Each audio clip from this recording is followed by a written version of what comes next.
What up, Fight World? It's your boy Ego, and I'm back with some more boxing, back with my post-fight review. Excellent night of boxing, and I want to talk about Lucas Matthysse versus Viktor Postol, the Iceman. Now, Viktor Postol was able to secure the win by stopping the machine himself, Lucas Matthysse, in round 10. So I'm going to give you guys the good, the bad, and the ugly, let you know what I saw from this fight. Now, the good, Viktor Postol looked really good in there. Some people may complain there was some clinching, but you have to appreciate and understand the sweet science. Viktor Postol was in there with a known killer, a known power puncher, a guy with over an 80% knockout ratio. So you have to, when you've never faced somebody or sparred with them, you have to find a way to neutralize what they're doing. Because if you notice, as the fight progressed about midway through, once he got a handle on Lucas Matthysse, his timing, what type of punches he would throw, and a feel for his power, then you've seen Viktor Postol opening up with a lot more combinations. He was actually ripping some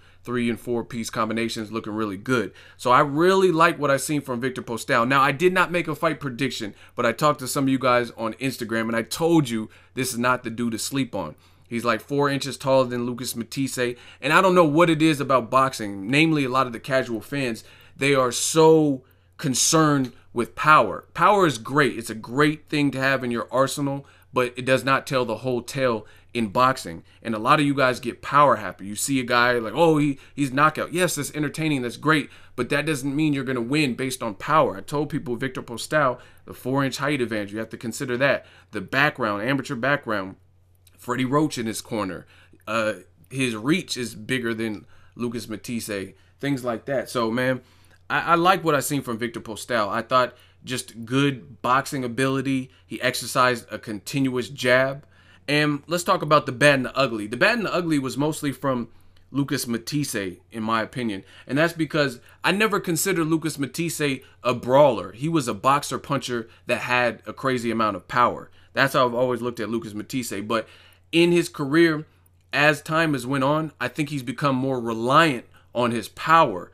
Like you look at certain fights like Danny Garcia, and you look at fights like Ruslan Provodnikov versus Lucas Matthysse. That's Lucas Matthysse didn't have to be the ultimate boxer puncher versus Ruslan. Ruslan is like a sitting duck. You just have to be able to deal with his power, and that all he had to do was turn Ruslan, but it kind of spoils you when you get in there with the craftier fighter. Even though Lamont Peterson is a hell of a fighter. He's athletic. He's a good boxer, but he doesn't have a 3-4 inch height advantage over Lucas Matthysse. Plus, in my opinion, Lamont Peterson, he fought a dumb fight. You never hook with the hooker.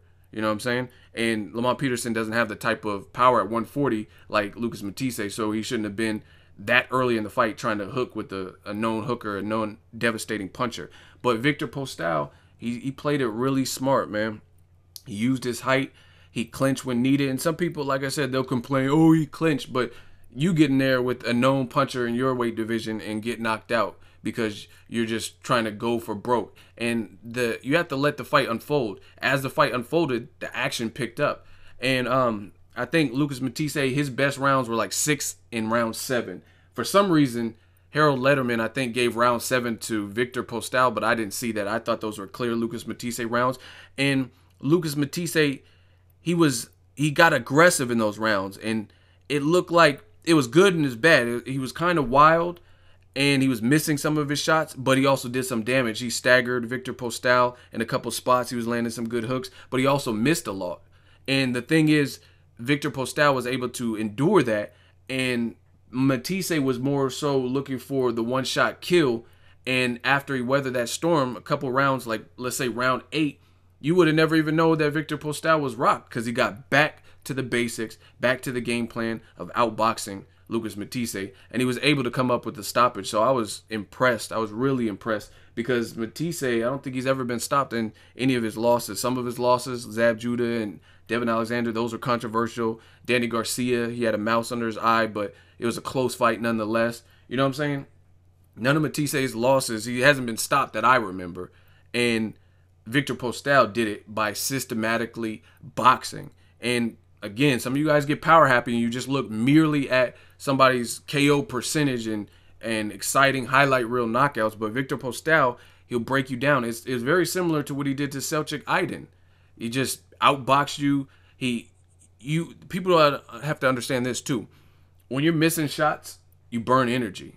You burn more energy than when you land on the target. So Matthysse was doing that. And again, that's kind of the bad and the ugly, because I think Matthysse has kind of lost his identity. He's an excellent body puncher, but he hasn't really showed you that continuously in a lot of his recent fights. He's a really good body puncher. He did it earlier in this fight, but then he kind of went away from it. And to me, I could see where the pace was heading towards the Iceman, because Iceman kept composed.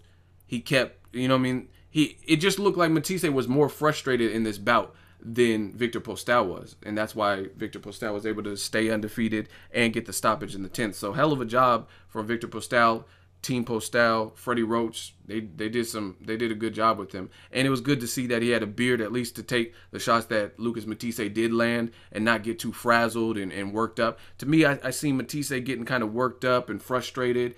And then he started winging shots in 6 and 7, which was cool. But again, Matthysse, to me, is more of a boxer puncher, and he didn't really show that as much in this fight.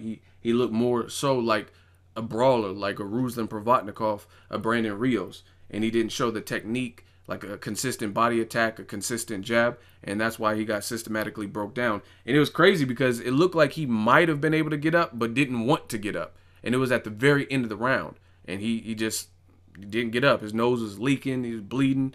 He got up after he got counted out, and he sprayed blood. So hell of a performance by Viktor Postol. He's a real threat and a real problem at the 140-pound division. That's a mega fight in the works with him and Terrence Crawford. If Crawford gets past De'Aaron Jean, I would love to see something like that in the future. So a lot of options for the new champion. And I was very impressed with Viktor Postol.